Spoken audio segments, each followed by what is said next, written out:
مسلم من سلم المسلمون من لسانه ويده.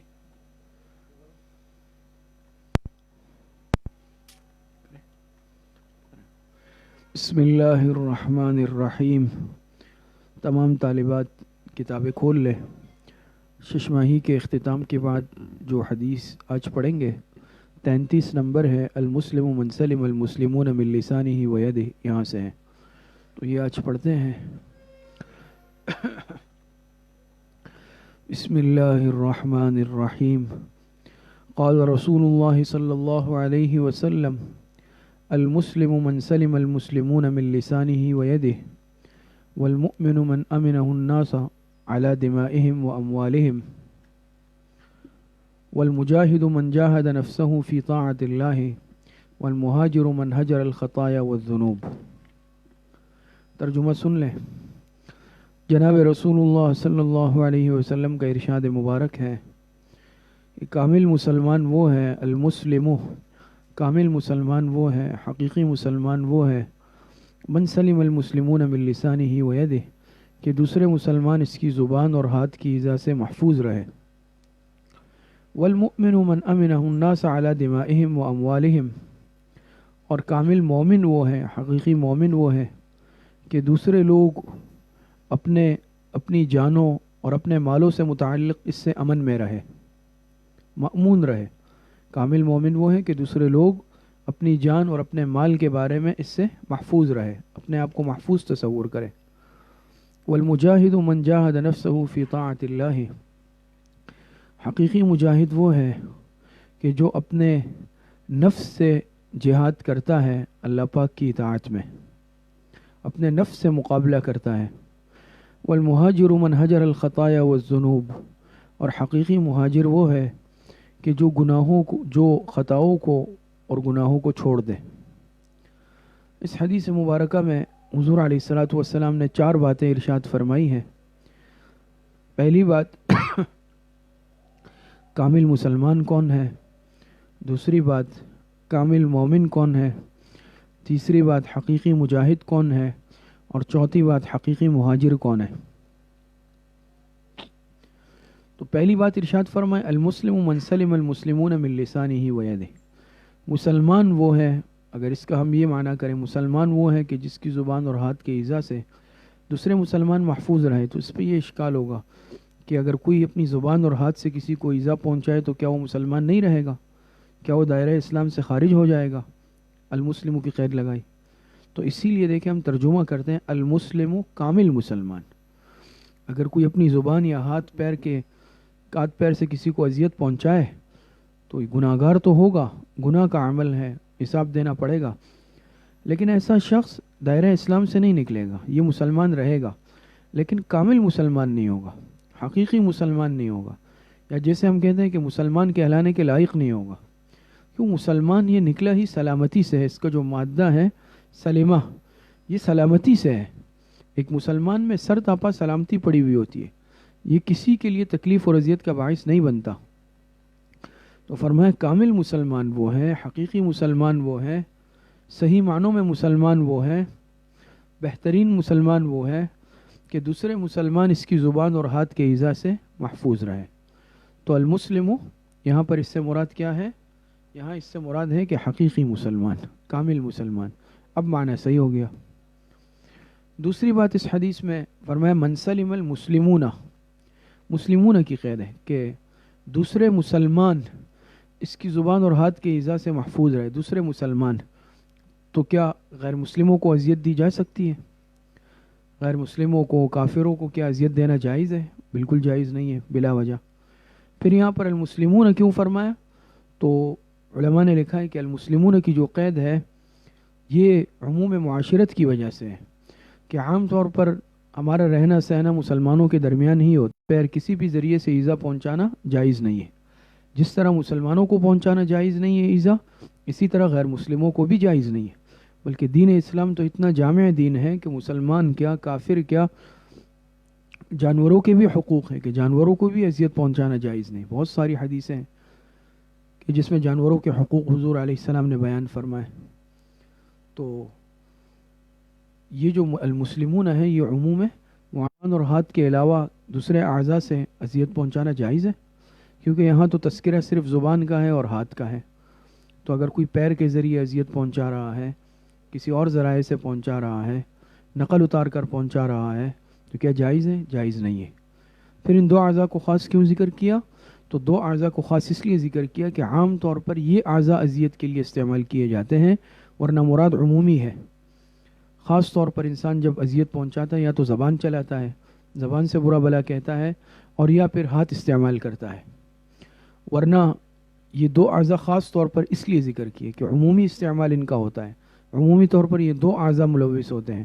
ورنہ اس کے علاوہ چاہے پیر انسان پیروں کے ذریعے پہنچائے، ہاتھوں کے آنکھوں کے ذریعے پہنچائے، یا حرکات و سکنات اشاروں کے ذریعے، کسی بھی ذریعے سے تو اذیت پہنچانا جائز نہیں ہے۔ اسی طرح ایک بات یہ ہے اس میں کہ ان دو اعضاء کو جو ذکر کیا، پھر لسان کو ید پر مقدم کر دیا۔ اس کی کیا وجہ ہے؟ من لسانہ و یدہ، من یدہ و لسانہ بھی پڑھ سکتے تھے، آ سکتا تھا، تو لسان کو ید پر مقدم کیوں ذکر کیا؟ علماء نے اس میں نقطہ لکھا ہے کہ پھر لسان کے ذریعے سے جو اذیت دی جاتی ہے وہ ید کی اذیت پر زیادہ عام ہے، اس کی اذیت زیادہ عام ہے، اس میں ابتلا زیادہ ہے، کیونکہ ہاتھ کے ذریعے تو صرف وہی شخص اذیت پہنچا سکتا ہے کہ جس کو طاقت حاصل ہو، جو مقابلہ کر سکتا ہو یا اس کی حیثیت رکھتا ہو، اور زبان کے ذریعے سے تو ہر ایک پہنچا سکتا ہے۔ کمزور ہے تو زبان اس کی بھی چلتی ہے، اگر چھوٹا بچہ ہے زبان اس کی بھی چلے گی، تو زبان کے ذریعے سے کمزور بھی جو ہے کیا ہے، اذیت پہنچا سکتا ہے، بچہ بھی پہنچا سکتا ہے، جس میں طاقت نہیں ہے وہ بھی پہنچا سکتا ہے، زبان ہر ایک چلا سکتا ہے۔ اس کی اذیت عام ہے ہاتھ پیر کی ایذا کے مقابلے میں۔ اور اسی طریقے سے زبان کے ذریعے سے ایذا یہ زیادہ کثرت سے ہے، اس کے ذرائع زیادہ ہے بمقابلہ ہاتھ کے۔ ہاتھ سے عام طور پر زیادہ تر کسی کی پٹائی لگا دی، کوئی چیز چھین لی، ظلم کیا، لیکن زبان کے ذریعے سے تو بہت ساری چیزیں ہیں، بہت سارے اسباب ہیں جو اذیت کا باعث بن سکتے ہیں۔ طعنہ دے دینا، طنز کر لینا، گالی دے دینا، سب و شتم کر لینا، اور بہت ساری چیزیں ہیں جو انسان زبان کے ذریعے سے اذیت کا باعث بنا لیتا ہے، تو اس لیے لسان کو ید پر مقدم ذکر کیا۔ تو یہ پہلی بات جو حضور علیہ السلام نے ارشاد فرمائی، المسلم من سلم المسلمون من لسانہ و یدہ، کہ کامل مسلمان وہ ہے کہ جس کی زبان اور ہاتھ پیر کے ایذا سے دوسرے مسلمان محفوظ رہے۔ دوسری بات ارشاد فرمائی، والمؤمن من امنہ الناس علی دمائہم و اموالہم، کامل مومن وہ ہے، حقیقی مومن وہ ہے کہ دوسرے لوگ اپنی جانوں کے بارے میں، علی دمائہم، دم کہتے ہیں خون کو، جانوں کے بارے میں، و اموالہم، اور اپنے مالوں کے بارے میں اپنے آپ کو محفوظ تصور کرے، کسی کو اس سے جانی اعتبار سے خطرہ نہ ہو، مالی اعتبار سے خطرہ نہ ہو۔ یعنی ایک مسلمان بے ضرر ہوتا ہے، یہ کسی کے لیے ضرر اور نقصان کا باعث نہیں بن سکتا، کامل مومن کی یہ نشانی ہے۔ اور اگر خدا نخواستہ ایسا نہیں ہے، ایک انسان دوسرے انسان سے باوجود یہ کہ وہ مسلمان ہے، مومن ہے، یہ خطرہ رکھتا ہے کہ یہ جو ہے مجھے جانی نقصان پہنچا سکتا ہے، مالی نقصان پہنچا سکتا ہے، عزت آبرو کو نقصان پہنچا سکتا ہے، تو جس شخص سے انسان اپنے آپ کو محفوظ تصور نہ کرے تو وہ برائے نام مومن ہے، وہ کامل مومن ہے ہی نہیں، وہ نام کا مومن ہے۔ اور حقیقی مومن کون ہے؟ کہ ہر انسان، من امنہ الناس کہا، دیکھیں لوگ، یہ نہیں صرف مسلمان ہو چاہے کافر ہو، ہر ایک اپنے آپ کو اس سے محفوظ تصور کرے، بالکل مطمئن رہے اس سے متعلق۔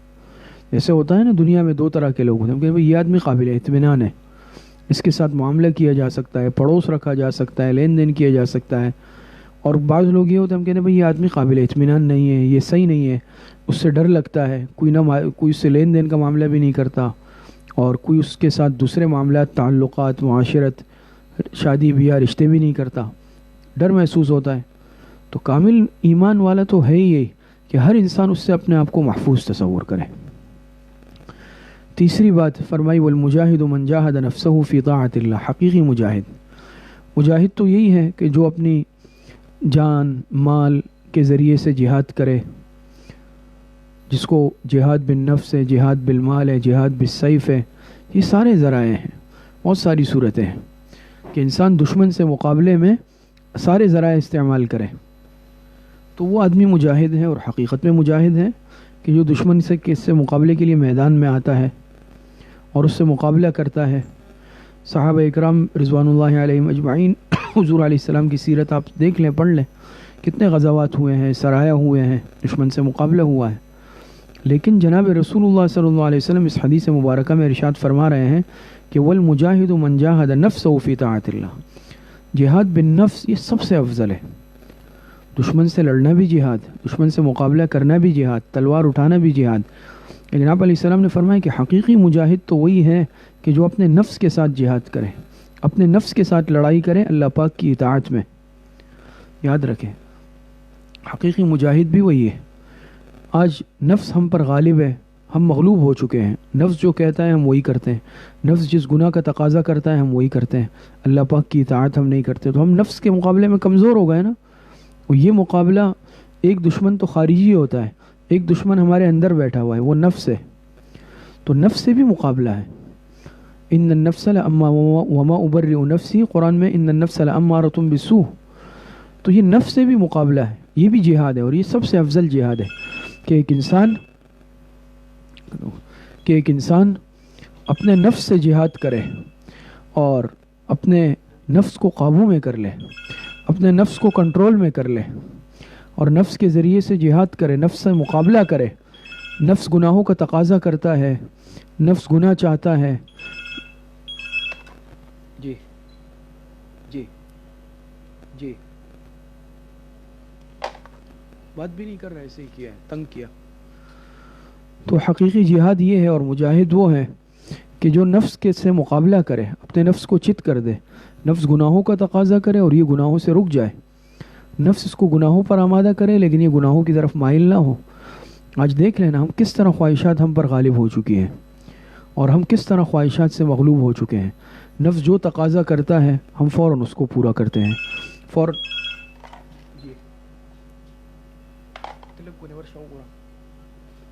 تو نفس جو تقاضا کرتا ہے آج ہم اس تقاضے کو پورا کرنے میں لگے ہوئے ہیں. نفس جو کہتا ہے ہم اس کو فوراً پورا کر رہے ہیں. تو نفس سے آج ہم مغلوب ہو چکے ہیں، نفس سے آج ہم مغلوب ہو چکے ہیں، نفس سے آج ہم مقابلہ نہیں کر سکتے. تو حقیقی مجاہد وہ ہے، مرد میدان وہ ہے، مرد مجاہد وہ ہے کہ جو اپنے نفس کو کنٹرول میں کر لے، اپنے نفس کو قابو میں کر لے اور نفس سے مقابلہ کرے، نفس کو دبا دے. یہ حقیقی مجاہد ہے. چوتھی چیز جناب رسول اللہ صلی اللہ علیہ وسلم نے ارشاد فرمائی، چوتھی چیز جناب رسول اللہ صلی اللہ علیہ وسلم نے ارشاد فرمائی والمہاجر من ہجر الخطایا والذنوب. حقیقی مہاجر کون ہے؟ حقیقی مہاجر وہ ہے من ہجر الخطایا والذنوب، کہ جو خطاؤں کو اور گناہوں کو چھوڑ دے، جو خطاؤں کو، گناہوں کو اور غلطیوں کو چھوڑ دے. یہ حقیقی مجاہد ہے. آج ہمارے ذہن میں تو مہاجر کا تصور یہ ہے کہ حقیقی، یہ بیسمنٹ والے ہیں یہ حرکت کر رہے ہیں، حقیقی مہاجر وہ ہے کہ جو ہجرت کر لے، من بلد الى بلد، من ارض الى ارض، ایک علاقے سے دوسرے علاقے کی طرف، ایک شہر سے دوسرے شہر کی طرف، ایک ملک سے دوسرے ملک کی طرف. ہم اس کو ہجرت سمجھتے ہیں، وہ بھی ہجرت ہے، یقیناً ہجرت ہے. لیکن آپ علیہ السلام نے فرمایا کہ حقیقی مہاجر، صحیح معنوں میں مہاجر کہلانے والا تو وہ ہے، ایک یہ ہے کہ اپنے علاقے کو چھوڑنا، وطن کو چھوڑنا، ایک یہ گناہوں کو چھوڑنا، گناہوں سے ہجرت کر لینا. تو حقیقی مہاجر وہی ہے جو گناہوں کو ترک کر دے.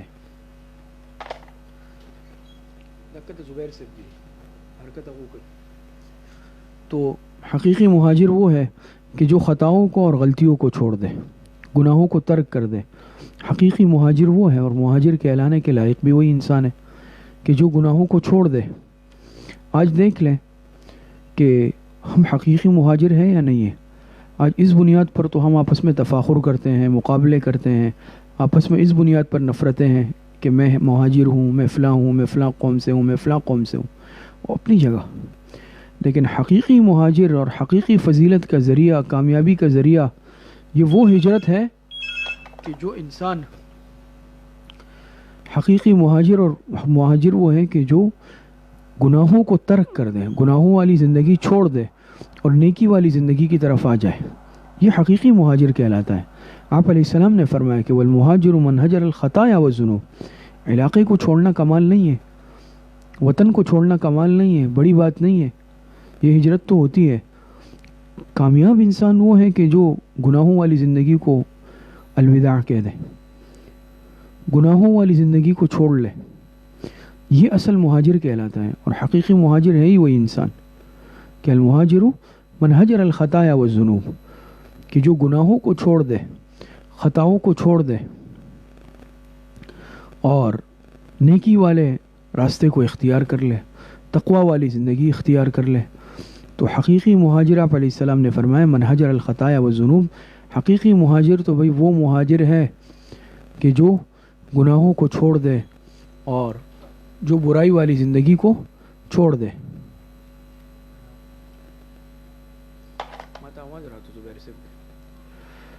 کہ جو گناہوں کو اور خطاؤں کو چھوڑ دے۔ تو دیکھیں اس حدیث مبارکہ میں حضور علیہ السلام نے 4 باتیں ارشاد فرمائی ہیں۔